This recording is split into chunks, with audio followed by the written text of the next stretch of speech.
both the president, in fact, it was the Senate president first, who said it in his characteristic jocular manner, because everything to the Senate president seems to be, he finds everything to be funny. You know, no matter how dire the situation is, he tries to make light of every serious situation. So he said, he guarantees Nigerians that 2 weeks after next year's presidential election, insecurity will taper out or just peter out. 2 weeks? Yeah, he said it. He said it will just... Are you sure he wasn't joking? That's what I said, because you don't know when he is serious or when he's joking. Now, the president also in an interview recently, maybe 2 or 3 weeks ago, said it is politicians, his opponents that are using insecurity. They want to scare me off, and that he's a Lagos boy, he's a strong man, he does not get scared easily. And I'm a very patriotic Nigerian. I am committed to the peace and security of this country.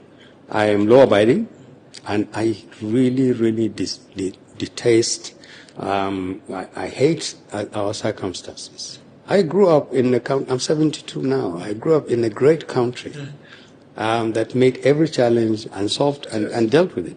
I lived in a country, I was old enough to see the genesis of the Civil War, the entire execution of the war, and the incredible method of healing that took place immediately after it.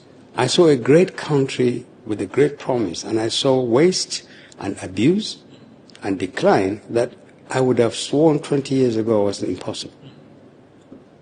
If the Senate President did say that 2 weeks after the election, Nigerians will see a secure country, then it leaves only one conclusion. Either he wasn't in his senses when he said that, or they are genuinely playing with insecurity in order to win an election. What are you waiting for? Why do we need to wait until 2 weeks after an election? And what happens if you lose that election? Are they even thinking of the possibility that they could actually lose that election? You know, we had a president who lost an election, and the heavens didn't fall. Absolutely. So why do we wait? Why do we have to wait? That's why when you mention this thing, because this is the first time I'm hearing it, that the Senate President said wait until 2 weeks, within 2 weeks after the election. So in other words, they are now trading votes for our security. Give us votes, and we'll give you security. In other words, what they're doing now is withholding our security and playing with it as an electoral asset. That is the most irresponsible thing anybody could say, not even do, to say, the number 3 citizen of the country, to say to Nigerians, if you vote for us, in 2 weeks you'll be secure. First, with all due respect, I would say he's lying. There's no way you can resecure a country in 2 weeks. Because if you can, this is the time to fix it. 2, he's a poor politician. The most important thing President Tinubu or APC and this administration can do is to secure Nigeria now. Now. Not wait until you win an election. Number 3, by the time we have this election, Nigerians would have been so fed up with an administration that just rolls out press statements, Americans have killed some ISWAP leader, this one has done this one has done this. The second part of the question about blaming politicians, again, is pathetic.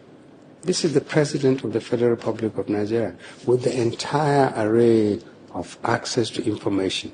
If you know a politician in this country or politicians who are using insecurity to demarcate you, to make you unpopular, why don't you pick them up? They are holding a Rufai now on the grounds that he said that he knows someone who was bugging Nuhu Ribadu's phone. That is 1,000,000 times less than a president himself, commander-in-chief of the armed forces, with intelligence, with security, everything, saying my enemies are at play. It's my political enemies that are causing this problem. If he said that, then it shows President Tinubu has completely lost touch with the realities in this country. Because I don't see how you would be president in charge of our security.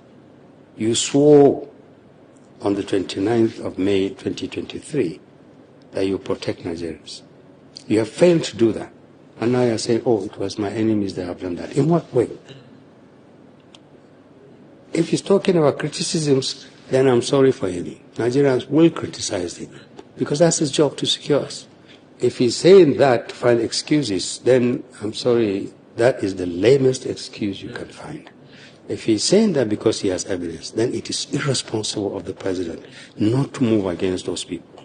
Enemies or not enemies, any Nigerian who is compounding our insecurity, whether he's in government or outside the government, is an enemy of the people, and it is the responsibility of this administration to deal with it. Serious posers, have been raised about possible saboteurs in the military establishment, giving information to criminals, insurgents, terrorists, bandits, and the likes. Not just giving information, colluding with them. Because sometimes it beggars belief that these attacks can happen just, so brazenly, and the state seems to be helpless. How do you agree to the infiltration of our security architecture by fifth columnists? Well, I can't comment on. I don't have the evidence to support the case that our military is colluding with subversives. Certain elements. Yeah, I don't have the evidence. But what I do have evidence for is that increasingly the capacity of our military to secure this country, not just simply to be defensive and to run when they are, is increasingly our capacity is diminishing. And that means that overall our armed forces are failing to protect us. So something is wrong. And many things are wrong. The ones that we do know is that our military is under-equipped, it is under-resourced, morale is low. I don't know what the internal mechanics and mechanisms for command and control are. We can only assume that they are severely handicapped. The enemy, on the other hand, has high morale. They are well equipped, they have good intelligence, they are quite capable of fighting our military, sometimes successfully. That is a very dangerous situation to live under. Because look at the Northeast. No matter what they say about ISWAP, and the enemy is on the upside. In the Northwest, in the North Central.